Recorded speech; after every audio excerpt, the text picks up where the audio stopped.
the neck, even though you're kind of keeping that position up, it is allowed to move a little bit in the transition. The neck is her balancing rod. Okay? So it's not going to be a perfect feeling in the range, but I just want you to maintain the lightness as you come down the wall. Okay? So don't feel like you set your hands against her, she can't move her neck. We just tried it. So there, the transition itself behind them was a little smoother, but she was more down in front. Right? So now we just take that feedback and go, okay, now you kind of marry the last two transitions together. Yeah, and get the feeling. Good. So think about her ears being up, your chest being up. You're going to glide, get better. So she went to pull and you did correct. It kind of happened through the transition, but you were very conscious about it. Yeah, that was good. You have to land the plane. When they land an airplane, your nose is up. Right? And the landing gear is like coming down behind to balance out, and then you can use that front end down. She's the same. She did launch 37, 47. Right? So you got to land the landing gear behind first, and then gently set the ears down on top. Good. Maintain that softness in the neck. I know sometimes people do dog hardness, but we're not.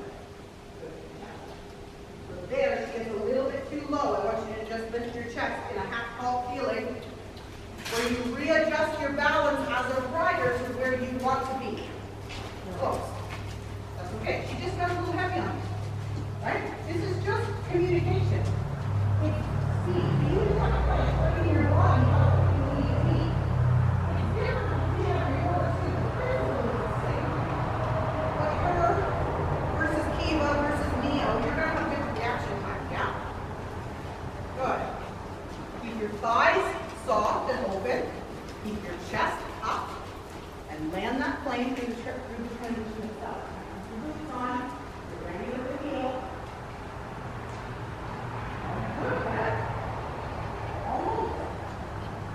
We're getting more confident in our It's not easy, you know. It's like, oh, we're just going to go walk, trot, walk. Yeah, okay. There's a lot to manage when you need a big horse. Who's up first?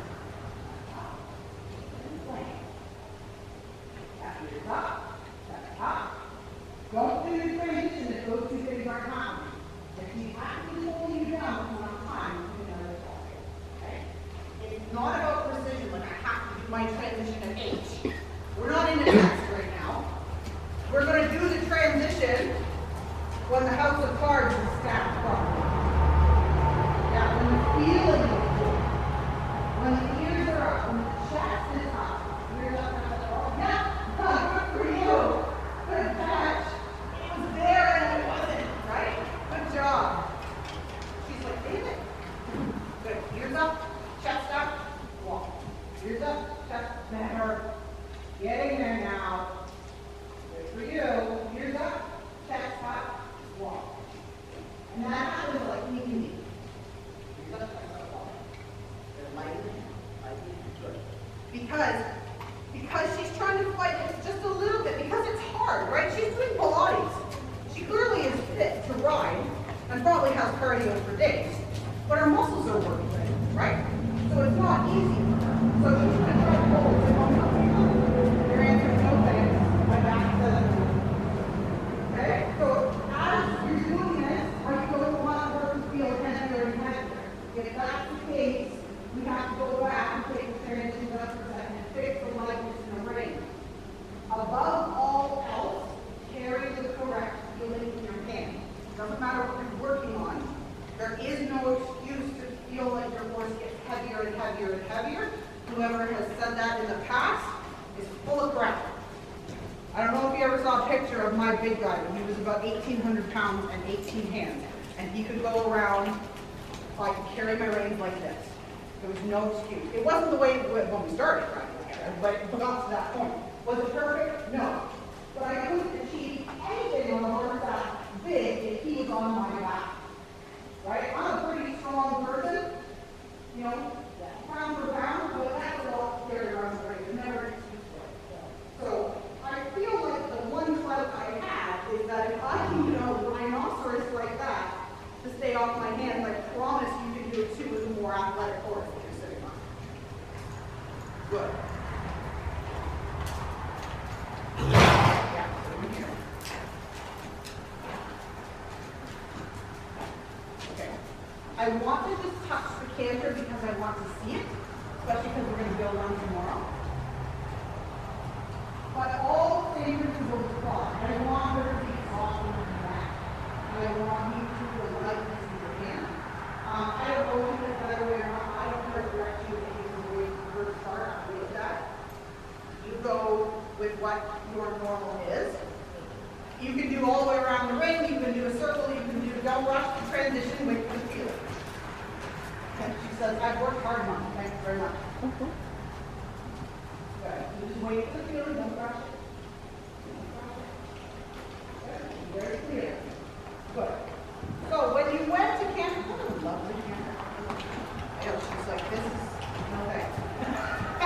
Good girl. Oh, she's so lovely and balanced. I see why you haven't killed so long. My goodness. Good. So keep this light, soft, squishy feeling in the right range. Feel like you can kind of close your whole right leg on her a little bit. Your seat is about 2% more on the right side to maintain your balance. Good. Go ahead and move your hands just a little bit more in the camp. Just a nice big neck. Feel like you can move. Yeah. Good. And soft. Forward with the leg. Forward soft.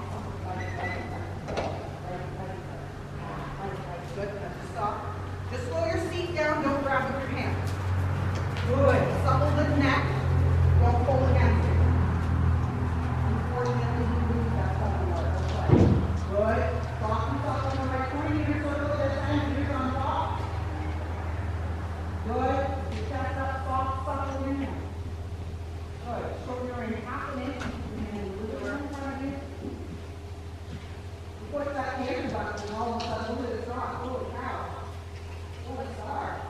Good. Soft and light in your hand. Good. Your biceps should feel completely disengaged yourself. Good. Right there. Relax the knees. Soft and supple in the neck. Supple in the neck. Yeah, soft and supple. See here, your head. I promise, if you can drop her in, your head's not going to fall off. Right? She's going to hold that up. Good. Yeah. So you don't carry it forward. No thanks. Especially towards this last segment. You're doing good. Close your right leg where your right hand wants to take over. Good. Stop. Get forward. Thrust the cross out. Good. Again, there's a moment where it feels good all pressure. Totally fine. Good. That's up.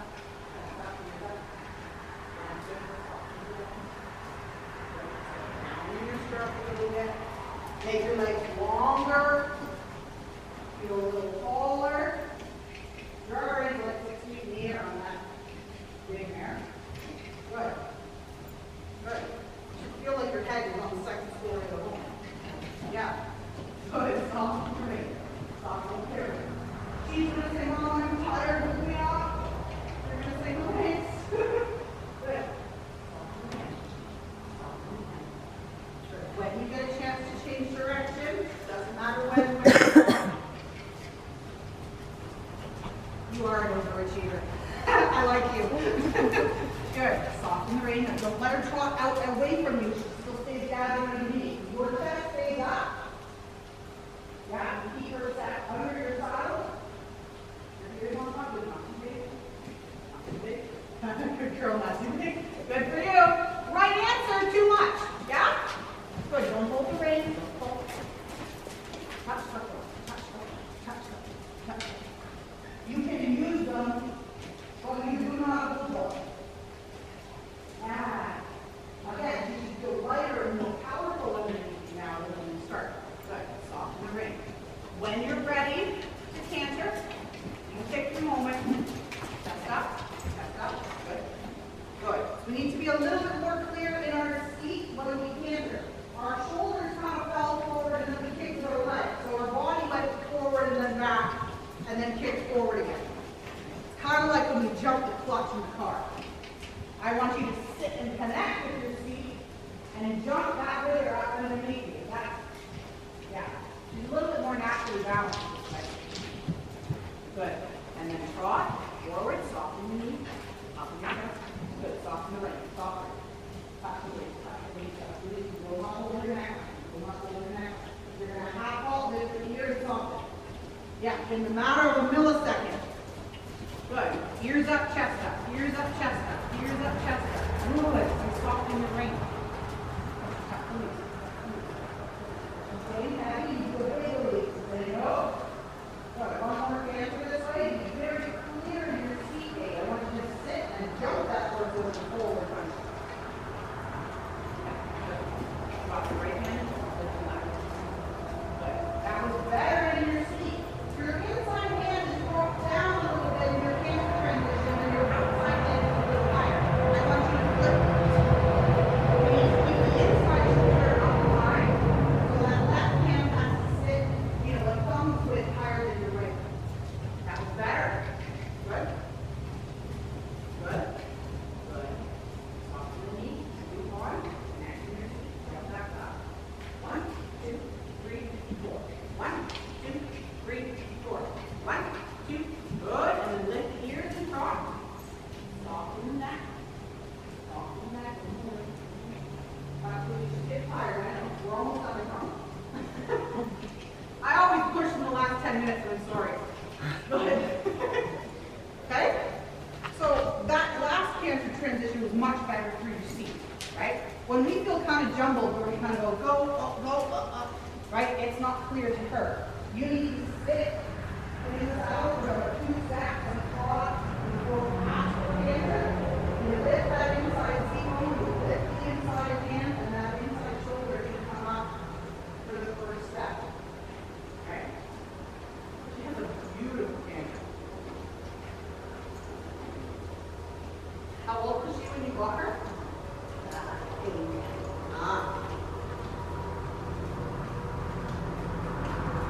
And what grade is she? I don't know if I asked you. I was going to say, there's some nice horse. And then she looks like Bella. You're right. Oh, you're right. You're lovely. I'm here to tell on you, right? I mean, she's clearly obedient. She knows her job and provides her well.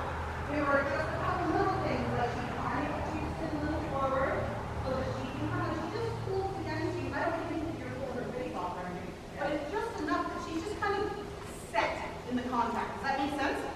Yeah. I want her to be squishy and bouncy and movable all the time. And the thing with a mare that's a little bit older, she kind of goes, no, you know what? Buzz off, I got it.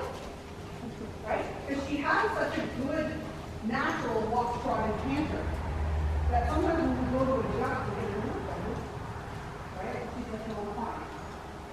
So we have to be brave enough to ask her to be a little bit more gymnastic overall. The quality is here. Right? And you here, there's a little bit in here. But this edge is a great engine. She's a great motivation. It's just a bit too much. She's holding the tension. So I want you to, again, here it's the feeling of kind of lift the ear, lift the shoulders, slow your hips down a little bit. So the walk is just not so big. There is a time and place for that, but it's not right now. Right? The thing is, you kind of want to keep the big stuff a secret. You want to feel like it's kind of always humming under the hood, right? A good horse has an engine that's always revving a little bit, where all we have to do is kind of release, and that lion jumps out of the cage, and it's like, whoa. And she is that kind of horse, right? She has a big presence, she has great balance, and she has nice long legs. So you kind of want to, I hate to say make it boring, because it sounds offensive, but on her baseline walk, trot, and canter, she's got to do less, because she has to be a little bit more naturally over her legs, so that the back can lift. And then those moments when you go, you know what, I do want that extended trot. You sit a little taller, you kind of open the double doors in front of you, and out comes this incredible effort that she's giving you all the time right now, right?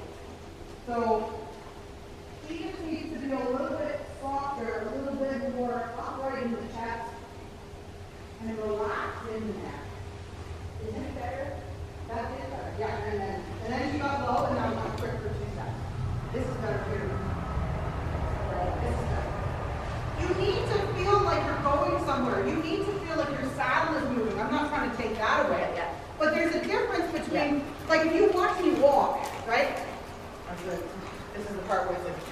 But like, okay, so there's this walk, which is how my kids walk when I'm early. This isn't doing anything, it's not going anywhere, right? Then there's this walk, which is like, I have somewhere to be, there's some power in my stuff, and walk like this, I can kind of balance and be jumping back. Then there's this walk, which is how my daughter walks to the bathroom when she really has to pee. But there's no relax. What is it? I can't bring her walk it. That's how she started. So when she walks that fast, she has to pop her chest out. And what happens when the chest comes up and down, the back drops. And then you are sitting in a banana boat, right? I want her to bring that chest underneath. What's that? Her analogy. Yeah. They're always going. Does this, right? She can't do that if her chest is down. Yeah, this is better. And she is still, you can watch on the video, I'm not lying, she is still over tracking. But now she has a more purposeful step in the hind end, and that walk is what's going to make the horse strong. Walk work is our best tool for fitness, for balance, for gymnastics, for all of the stuff. But as riders, you kind of like just a little bit forward. And the problem is, walk doesn't have natural impulsion because there's no moment of suspension. So we get pulled into thinking, well, if I walk fast, you need my forward and a go. When you drop the back of the horse, then you get that thought and go, why does she feel heavy? Why can't I bend her? Why can't I half halt? Why can't I stop? Well, my back is down. The horse can't work against its own spine. And then we get into the kick pole ride, which I could rant on for 2 hours a year and I will do that. So start a little more gathered. It's purposeful balance. It's not slow and boring. This is more than an active walk. And look, you have mobility. You have more mobility in the neck. See that in front of you? Yes. You don't need to push this horse. She is forward. Yeah, don't do too much. And there you go. 2 seconds. I don't blame you. If I had that horse, I'd be showing her off too. You know what I mean? But you almost need to like hide in the background. Right? But you don't want to be the most exciting horse in the ring. You want to be more relaxed. Tension is the enemy. Right? Because especially on a horse that is naturally forward and athletic, she gets tension more intense. Right? Then your transitions are up and you can't turn and then you're tired and you give up. I don't know about you, but I'm too lazy for that. I don't want to get off the horse and feel exhausted. I don't want to get off the horse and go, oh my God, I want to do it again. Right? I want to be that 10-year-old version of myself that's just like giddy happy on this horse. You know? That's why we all do this. So you shouldn't be working so hard and trying to undo all these things and make it. That doesn't do it. This is a bad walk habit. And she will, for a while, when you work on it, that head and neck is going to do a little bit of that. The unwinding of tension, right? You probably not in your body. You know, you go to the physio, you go to the physio, the massage, you get knot in your back. They work out the knot, all of a sudden you feel tingly, your blood moves around a little more, you feel kind of weird when it lets go. The same thing happens when we work tension out of the horse. Does that make sense? So the more you open up the pathway, the stronger you make her, the taller you make her, the more you make her feel her body, more things come out. And that's, people either get scared of that and then start shutting it down and go back to what they're doing and what's familiar, or if you can stay on course and maintain that nice squishy feeling with the goal in the end of this horse that is literally moving off of your breath, right? You will get through this, but you have to kind of go through, you know, the first stages of peeling off the onion to make it cry a little bit, right? You have to release her neck so that she can balance herself. Yeah, this is a much better walk. I know you feel like you're going like half speed versus what we started. Yeah, and don't let her get away from you. She gets tired and she gets flat and long. Yeah. So you want to kind of almost fold your knees together. That moment you kind of grab your knees a little bit and you need kind of soft shoulders. And you just definitely have on the outside range. You say you can't go out that far because your outside range is softer, right? Yeah. Good. Shoulders up good. If you ask her for a lateral here or there, couple steps, and then get out of it. You can do it 30 times, but only ask for 3 or 4 steps. Don't be greedy, okay? Interval training, short, correct, is much more effective. Good, she's getting big again. Yeah, chest face up. Good. The hind leg moves quick, the front leg out.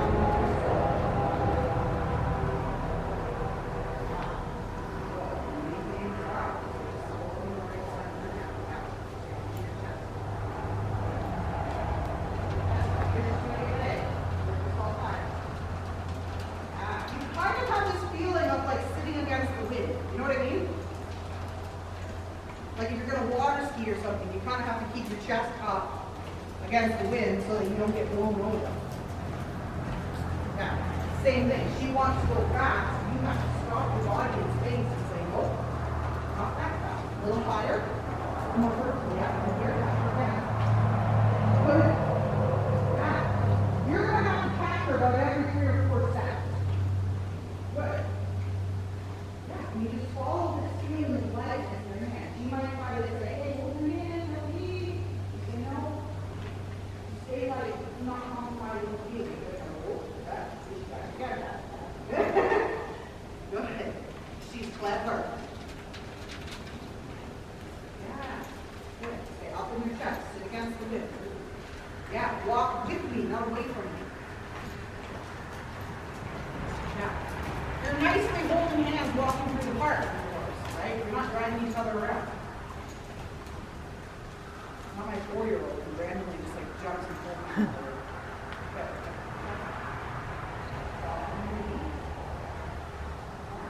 Long, natural leg. Again, you have a really nice position in your side, well compliment.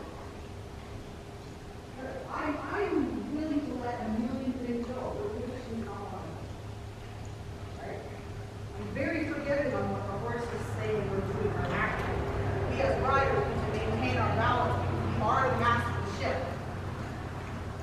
Right? We fold in half, that ship capsizes. You can't do that.